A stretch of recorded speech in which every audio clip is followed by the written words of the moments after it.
ভাবুন তো, চারপাশে শুধু সাদা বরফ আর হিমশীতল বাতাস, তাপমাত্রা -40 ডিগ্রির নিচে, যেখানে এক মুহূর্ত অসতর্ক হলেই মৃত্যু নিশ্চিত। কিন্তু ঠিক এই কঠিন পরিবেশে হাজার বছরেরও বেশি সময় ধরে বেঁচে আছে এক বিস্ময়কর জনগোষ্ঠী। তাদের নাম ইনুইট।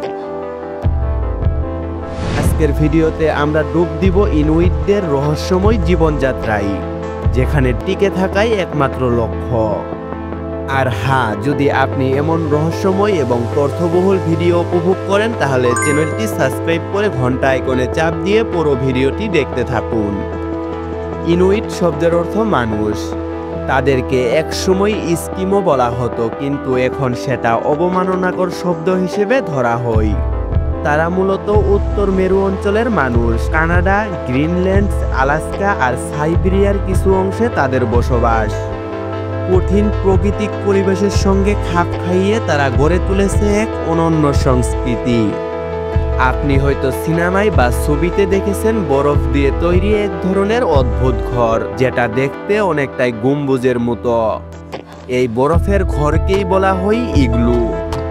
এটি মূলত উত্তর মেরুর মানুষের ইনুইটদের বিখ্যাত বাসস্থান। প্রচণ্ড ঠান্ডায় বেঁচে থাকার জন্য তারা বরফের টুকরো কেটে একটার পর একটা সুন্দরভাবে সাজিয়ে বানায় এই মজবুত ঘর। শোনার পর হয়তো অবাক লাগতে পারে, বরফ দিয়ে বানানো ঘরে আবার উষ্ণতা কিভাবে থাকে, কিন্তু এটাই সত্যি। বাইরে বরফ ঝরা হাড় কাঁপানো ঠান্ডা থাকলেও ইগলুর ভিতরে থাকে তুলনামূলকভাবে অনেক উষ্ণ পরিবেশ। কারণ বরফ আসলে ভিতরের তাপ আটকে রাখে আর বাইরের ঠান্ডা আটকায়। আরও আশ্চর্যের বিষয় হলো, ইগলুর ভিতরে যদি একটা ছোট আগুন জ্বালানো হয় তবে পুরো ঘর অল্প সময়েই হয়ে ওঠে উষ্ণ আর আরামদায়ক। এমনকি মানুষের শরীরের তাপও ভিতরে আটকে গিয়ে ঘরকে অনেক বসবাসযোগ্য করে তোলে। তাই শত শত বছর ধরে ইনুইটরা এই বরফের ঘরকে নিজেদের আশ্রয় হিসেবে ব্যবহার করছে। সত্যি অবিশ্বাস্য। বরফের দেশে ফসল ফলানো সম্ভব নয়, তাহলে ইনুইটরা খায় কি? তাদের প্রধান খাদ্য হলো সামুদ্রিক প্রাণী, সিল, ওয়ালারস, তিমি আর মাছ। কখনো কখনো তারা কাঁচা মাংসও খায়, কারণ এতে শরীরের জন্য প্রয়োজনীয় ভিটামিন ও শক্তি পাওয়া যায়। শিকার তাদের জীবনের অন্যতম অংশ।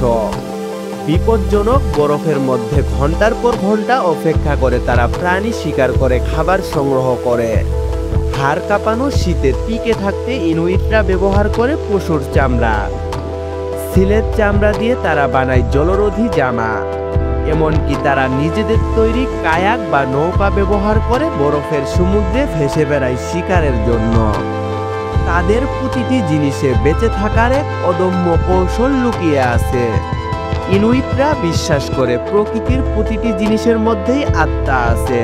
সাগর, বাতাস, প্রাণী সবকিছুর প্রতি তাদের গভীর শ্রদ্ধা। তাদের লোক কাহিনী আর গান ভরে থাকে তিমি আর সাগরের গল্পে। শিশুদের বড় করতে গিয়ে তাদের শিখায় প্রকৃতির সঙ্গে লড়াই নয়, বরং মানিয়ে নিয়ে বাঁচতে শিখো। এই দর্শনই তাদের টিকে থাকার মূল মন্ত্র। আজকের আধুনিক দুনিয়ায় অনেক ইনুইটরা শহরের ব্যস্ত জীবনে পাড়ি জমিয়েছে, তবুও এখনো কিছু পরিবার আছে যারা বরফের ঘেরা সেই কঠিন পরিবেশেই প্রাচীন ঐতিহ্যকে বাঁচিয়ে রেখেছে। কিন্তু বড় এক বিপদ তাদের সামনে ভর করছে। জলবায়ুর পরিবর্তন আর গ্লোবাল ওয়ার্মিং এর কারণে দ্রুত গলেছে উত্তর মেরুর বরফ। বরফ গলে যাওয়ার সাথে সাথেই কমে যাচ্ছে তাদের শিকার, হারিয়ে যাচ্ছে শত শত বছর পুরনো জীবনযাত্রা। এক সময় যে ইগলু, যে শিকার আর যে বরফ ছিল তাদের জীবনের অবিচ্ছেদ অংশ, আর সেগুলো ধীরে ধীরে বিলীন হয়ে যাচ্ছে প্রকৃতির অদৃশ্য খেলায়। এ যেন ইতিহাসকে চোখের সামনে হারিয়ে ফেলার মতো এক বেদনাদায়ক দৃশ্য। ইনুইটদের গল্প আমাদের শিখায়, মানুষ চাইলে পৃথিবীর সব জায়গায়, কঠিন জায়গাতেও বেঁচে থাকতে পারে।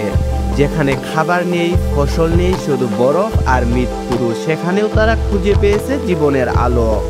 তাদের জীবন এক অনুপ্রেরণা, যে কোনো বাধা যত বড়ই হোক না কেন মানিয়ে নিলে জয় করা সম্ভব।